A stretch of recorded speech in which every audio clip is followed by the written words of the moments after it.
Hello प्यारे बच्चों, देखिए आ चुके हैं हम वीडियो का पार्ट 3 लेके। इसके पहले के वीडियो के पार्ट 1 और पार्ट 2 में हमने present indefinite tense, past indefinite tense और फ्यूचर इंडेफिनिट टेंस, इसके साथ साथ past present continuous tense, past continuous tense और फ्यूचर कंटीन्यूअस टेंस को देखा था। अभी वीडियो के इस थर्ड पार्ट में हम परफेक्ट पार्ट को देखेंगे। परफेक्ट के जो तीनों पार्ट है टेंस के, उसको हम स्टडी करेंगे। Past perfect tense, present perfect tense और फ्यूचर परफेक्ट टेंस, ये तीनों देखेंगे। इस क्रम में सबसे पहले हम प्रेजेंट परफेक्ट टेंस को समझने का प्रयास करेंगे। तो देखिए, यहाँ प्रेजेंट परफेक्ट टेंस में ऑक्सिलरी वर्ब आपको पता है ऑलरेडी कि हैज और हैव का इस्तेमाल होता है, ठीक है ना। सिंगुलर नंबर का सब्जेक्ट होने पे आप हैज लगाते हैं, प्लूरल नंबर का सब्जेक्ट होने पे हैव का इस्तेमाल करते हैं। आई के साथ भी हैव का ही इस्तेमाल होता है, ठीक है ना। इसके बाद देखिए, आते हैं कुछ रूल्स को समझते हैं। सबसे पहले हम अफर्मेटिव के रूल्स को देखते हैं। अफर्मेटिव सेंटेंस में देखेंगे सबसे पहले कि कैसे हम सेंटेंस को आइडेंटिफाई करेंगे। रूल को समझना है, साथ ही एग्जाम्पल भी देखना है। तो एग्जाम्पल में देखिए, Ram has gone to school. यहाँ पे आप देख पा रहे हैं कि हैज हैव के साथ वर्ब का हम थर्ड फॉर्म इस्तेमाल कर रहे हैं। तो परफेक्ट में हर जगह वर्ब का थर्ड फॉर्म ही यूज होता है, ये याद रखिएगा आप। तो राम स्कूल, चुका है, चुकी है, चुके हैं, इस तरह का हिंदी में शब्द आता है हिंदी वाक्य अंत में। तो आप देख रहे हैं यहाँ पे सबसे पहले हमने सब्जेक्ट का इस्तेमाल किया, फिर हैज हैव का इस्तेमाल करेंगे। सिंगुलर होने पे हैज, प्लूरल होने पे हैव, ठीक है ना। आई यू के साथ तो है भी इस्तेमाल होगा, ठीक है ना। वर्ब का थर्ड फॉर्म प्लस ऑब्जेक्ट लगाएंगे, उसके बाद यहाँ पे फुल स्टॉप। तो Ram has gone to school. इसके बाद आते हैं निगेटिव सेंटेंस। यहाँ पे देख लीजिए, रूल यहाँ भी समझने की जरूरत है, लेकिन उसके पहले एग्जाम्पल देखेंगे। तो इसी को निगेटिव बनाना है। Ram has gone to school, negative क्या हो जाएगा? Ram has not gone to school. समझ रहे हैं बच्चों? केवल आपको अफर्मेटिव में हैज के जस्ट बाद नॉट इंजर्ट कर देना, सिंपल है। रूल देखिए, सब्जेक्ट देन आफ्टर हैज या हैव, और आपने देखा कि इसके जस्ट बाद निगेटिव बनाने के लिए नॉट लगाएंगे, और वर्ब का यहाँ भी थर्ड फॉर्म, ठीक है ना। और उसके बाद ऑब्जेक्ट, फुल स्टॉप लगा दिया आपने। Ram has not gone to school. आते हैं इंट्रोगेटिव सेंटेंस को समझने का प्रयास करते हैं। इंट्रोगेटिव सेंटेंस में आप जानते हैं कि इसमें दो तरह के क्वेश्चन बनते हैं। रूल को समझेंगे, दोनों तरह के एग्जाम्पल को एक बार देख लेते हैं। एक तो होगा direct auxiliary verb has have का इस्तेमाल करके, जैसे इसी को हम लोग बनाना है इंट्रोगेटिव। तो has Ram gone to school, question mark लगाना मत भूलिएगा। या फिर इंट्रोगेटिव वर्ड इंजर्ट करके why has Ram gone to school. Okay, आपको मालूम हिंदी वाक्य में चुका है, चुकी है, चुके हैं, ये सेंस आता है। क्या राम स्कूल जा चुका है? ठीक है ना। राम स्कूल क्यों जा चुका है? तो यहाँ देखो, हैज से जब यूज होगा तो यस नो टाइप का क्वेश्चन है, यानी आंसर को आप यस या नो से स्टार्ट करते हैं। यहाँ पे why has Ram gone to school, इसमें आपको पूरा डिटेल एक्सप्लेन करना आता है। यस नो कहने से आपके क्वेश्चन का आंसर नहीं आ सकता। तो दो तरह के क्वेश्चन होते हैं। हम जो रूल लिखेंगे, तो अगर मतलब इंट्रोगेटिव वर्ड है तो सबसे पहले वही लिखेंगे। लेकिन कभी कभी क्या होता है, आप देख रहे हैं डायरेक्ट ऑक्सिलरी वर्ब से स्टार्ट है, तो ऑक्सिलरी वर्ब से शुरू कर सकते हैं, हैज हैव लगा सकते हैं, ठीक है ना। लेकिन इसके जस्ट बाद हमको क्या लगाना है? सब्जेक्ट का इस्तेमाल करना है। सब्जेक्ट के बाद क्या लगाएंगे? वर्ब का थर्ड फॉर्म लगाएंगे, और उसके बाद ऑब्जेक्ट लगाएंगे। देन आफ्टर क्वेश्चन मार्क लगाना भी नहीं भूलेंगे, ठीक है ना। लास्ट में हम देखते हैं इंट्रोगेटिव निगेटिव, इसको कैसे हम बना सकते हैं। तो आइए समझते हैं। ये भी काफ़ी सिंपल है, रूल को तो समझना ही है, लेकिन एग्जाम्पल भी हमको देखना है। तो इसी को देखिए, ये किसी एक मान लो बी पार्ट को इसको निगेटिव बनाना है, तो क्या करेंगे हम? यही सब्जेक्ट के जस्ट बाद नॉट रख देंगे, why has Ram not gone to school, question mark लगा लीजिए बच्चों, ठीक है ना। रूल्स लिखना है, सारा वही रूल है, सब्जेक्ट के जस्ट बाद हमने नॉट इंजर्ट किया, यानी इंट्रोगेटिव वर्ड पहले लगाइए। अगर यस नो टाइप का क्वेश्चन है तो डायरेक्ट हैज से स्टार्ट कर दीजिए, ठीक है ना। सब्जेक्ट का इस्तेमाल करना है, जस्ट सब्जेक्ट के बाद नॉट लगाना है, देन वर्ब का थर्ड फॉर्म। देखिए परफेक्ट में हमेशा वर्ब का थर्ड फॉर्म ही यूज होगा, और लास्ट में ऑब्जेक्ट लगाने के बाद क्वेश्चन मार्क जरूर लगाना है। तो इस तरह से आप देख रहे हैं प्रेजेंट परफेक्ट टेंस के हम अफर्मेटिव, निगेटिव, इंट्रोगेटिव और इंट्रोगेटिव निगेटिव सेंटेंस को बहुत आसानी से एग्जाम्पल के द्वारा और रूल के द्वारा आइडेंटिफाई करना सीख चुके हैं। ऑक्सिलरी वर्ब हमने बताया हैज हैव है, वर्ब का थर्ड फॉर्म यूज होगा। तो आप प्रेजेंट परफेक्ट टेंस को लेके जो भी डाउट होंगे आपके मन में वो खत्म हो चुके होंगे। आइए अब देखते हैं पास्ट परफेक्ट टेंस कैसे बनाएंगे। तो इसका भी जो रूल है पिछले वीडियो में जैसे हमने बताया है, तो काफ़ी इजी है। करना क्या है, आपको ऑक्सिलरी वर्ब केवल चेंज करना है। यानी अगर पास्ट परफेक्ट टेंस है तो हैज हैव इसका इस्तेमाल ना हो कि क्या यूज होता है, हैड।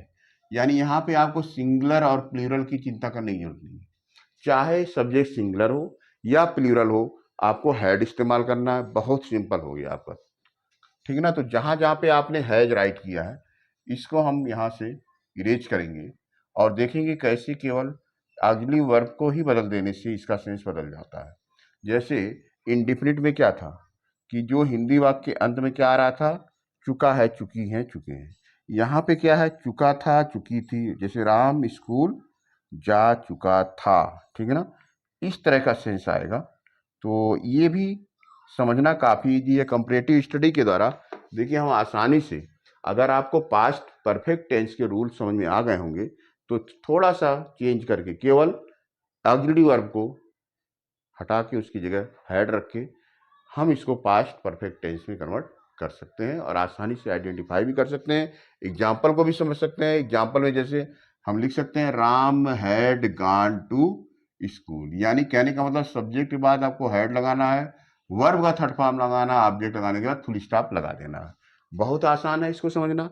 उसके बाद निगेटिव लगाना है, तो जाहिर सी बात है बच्चों, यहाँ पे भी राम के बाद हैड ही लगेगा। Ram had not gone to school, तो यहाँ पे हैज हैव हटाया हमने और हैड लगा दिया।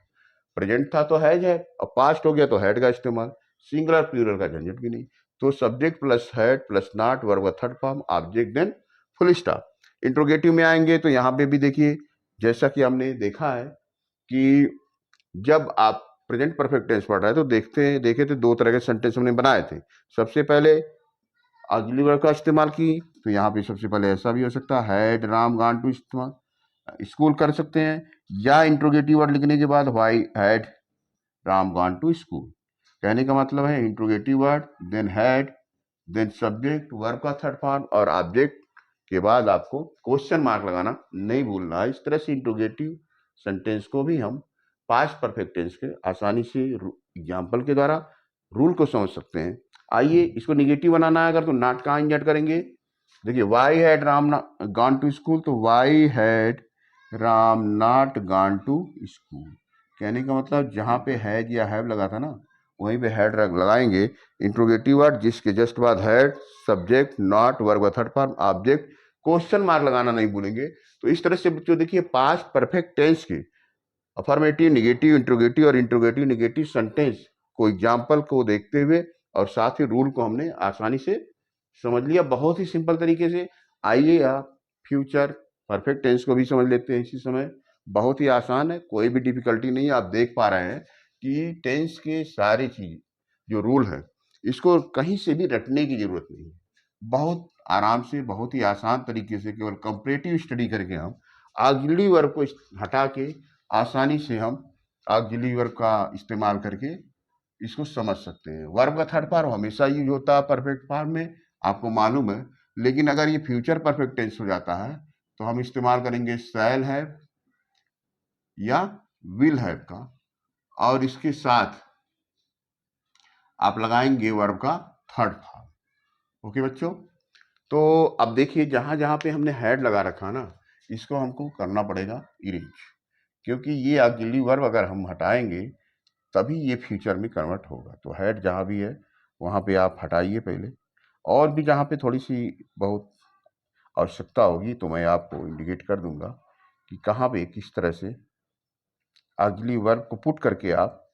अब देखिए जैसे हमने देखा था प्रेजेंट में और पास्ट में परफेक्ट टेंस के, जो ऑक्सिलरी वर्ब था वो सब्जेक्ट के जस्ट बाद यूज हो रहा था, तो यहाँ पे क्या हो जाएगा, Ram will have gone to school, यानी सब्जेक्ट के जस्ट बाद शैल और विल का इस्तेमाल और उसके बाद हैव का इस्तेमाल करके के बाद वर्ब का थर्ड फॉर्म यूज करना है।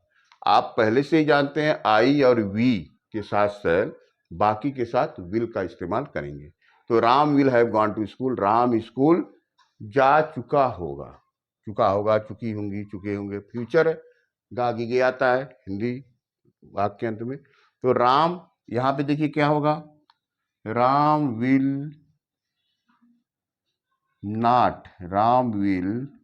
नॉट के बाद हैव लगाएंगे, not have gone to school. तो थोड़ा सा यहाँ पे देखिए नॉट जो है विल और हैव के बीच में आएगा, सब्जेक्ट उसके बाद शैल लगाना है तो शैल, विल का इस्तेमाल होना तो विल, जो भी आवश्यकता उसको लगाएंगे, नॉट लगाएंगे और उसके बाद जो है हैव का इस्तेमाल करेंगे और वर्ब का थर्ड फॉर्म लगाएंगे, लास्ट में ऑब्जेक्ट। यहाँ पे एक देखिए सिंगुलर और प्लूरल से मतलब नहीं है, शैल और विल का जो रूल होता है उसी रूल को अप्लाई कर देना है।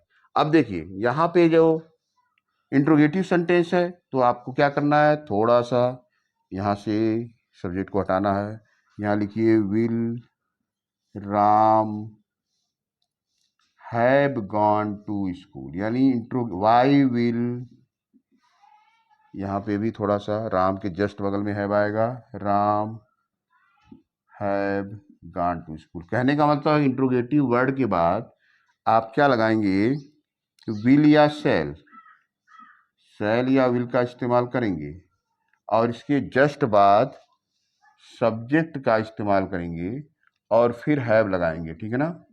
सब्जेक्ट के बाद आपको हैव इंजर्ट करना है, देन वर्ब के थर्ड फॉर्म के जस्ट बगल में हैव को रखना है, ठीक है ना। इस तरह से आप देखिए इंट्रोगेटिव सेंटेंस को भी हमने देख लिया, why will Ram have gone to school, why will Ram have gone to school, यहाँ वाई लगा है इंट्रोगेटिव वर्ड, यहाँ वाई का इस्तेमाल नहीं लगा है, ठीक है ना। अब आइए इंट्रोगेटिव निगेटिव को समझते हैं। तो ये देखिए Y will Ram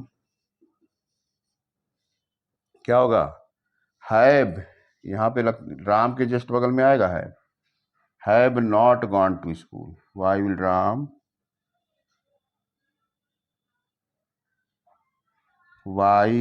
Ram not के जस्ट बाद हैव लगाइएगा, why will Ram not have gone to school. तो इंट्रोगेटिव वर्ड लगा, फिर शैल या विल का इस्तेमाल किया हमने, शैल या विल पुट किया, उसके बाद सब्जेक्ट के जस्ट बाद हम क्या रखेंगे, उसके बाद हैव रखेंगे, देन नहीं नॉट रखेंगे, ठीक है ना, सब्जेक्ट के जस्ट बाद not, why will Ram not have gone, not, then have लगाएंगे, हैव के जस्ट बाद वर्ब का थर्ड फॉर्म आता है, ठीक है ना, वर्ब का थर्ड फॉर्म, और देन आफ्टर ऑब्जेक्ट, और लास्ट में क्वेश्चन मार्क लगाना नहीं बोलेंगे। तो बच्चों इस तरह से देखिए फ्यूचर परफेक्ट टेंस को भी हमने थोड़ा सा चेंज करके समझ लिया। आपको यहाँ करना क्या है, शैल हैव और विल हैव का इस्तेमाल करना है। तो आप देख रहे हैं Ram will have gone to school, Ram will not have gone to school, will Ram have gone to school, why will Ram have gone to school. Interrogative word का निगेटिव बनाना है, अगर interrogative negative, why will Ram not have gone to, subject के just बगल में not. ये सारे rule को आप अच्छे से देख लीजिए, समझ लीजिए, पढ़ लीजिए, उम्मीद है आप लोग इसको अच्छे से कर पाएंगे। और इस तरह से देखिए बच्चों हमने जो टेंस था उसमें इंडेफिनिट, कंटिन्यूअस और परफेक्ट, इसको तीन भी वीडियो के माध्यम से। वीडियो के पार्ट 1 में हमने indefinite, present indefinite, past indefinite और फ्यूचर इंडेफिनिट को समझा था। वीडियो के पार्ट 2 में हमने प्रेजेंट कंटीन्यूअस, पास्ट कंटीन्यूअस और फ्यूचर कंटीन्यूअस को डिस्कस किया था। अभी वीडियो के थर्ड पार्ट में हमने देखा कि किस तरह से हम present perfect tense, past perfect tense और फ्यूचर परफेक्ट टेंस के सारे रूल को आसानी से समझ पाएंगे और बिना लर्न किए बहुत आसानी से, देखिए एग्जाम्पल के आधार पे अगर हम रूल को समझते हैं तो हमारे लिए इसको लर्न करने में कोई डिफिकल्टी नहीं होती, कहीं भी इसे भी रटने की जरूरत नहीं है, आपको बस इसको समझना है। और भी इसी तरह के एग्जाम्पल आप प्रैक्टिस कीजिए, उसको देखिए। और आपको मालूम है टेंस जो है क्लास 10 में जो है आपको जो सिलेबस है उसका पार्ट है, तो इसको बहुत ही गहराई से अच्छे से आप प्रैक्टिस करिए। आपके बुक में जो भी क्वेश्चन दिए होंगे वहाँ से आइडेंटिफाई करिए एग्जाम्पल को, देखिए बहुत आसानी से आइडेंटिफाई कर पाएंगे। इसके बाद जो वीडियो का पार्ट 4 होगा उसमें हम present perfect continuous tense, past perfect continuous tense और फ्यूचर परफेक्ट कंटीन्यूअस टेंस के सारे रूल को डिस्कस करेंगे बच्चों। उम्मीद है आप लोगों को मेरा पढ़ाने का तरीका समझ में आ रहा होगा।